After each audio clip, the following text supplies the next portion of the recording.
अस्सलामु अलैकुम वरहमतुल्लाहि वबरकातुहू। सबक नंबर 5 तनवीन। तनवीन कहते किसे हैं? दो ज़बर, दो ज़ेर और दो पेश को तनवीन कहते हैं।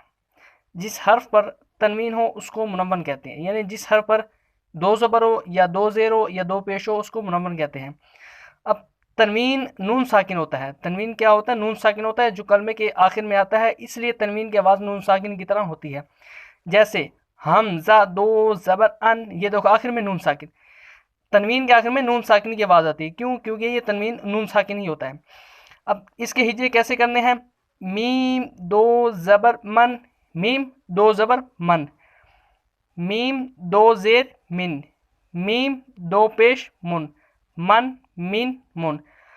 ज़बर के तनवीन के बाद कहीं अलिफ और कहीं या लिखा होता है, हिज्जे करते वक्त उसका नाम ना लें। जैसे कि ये देखो, दाल दो ज़बर दन,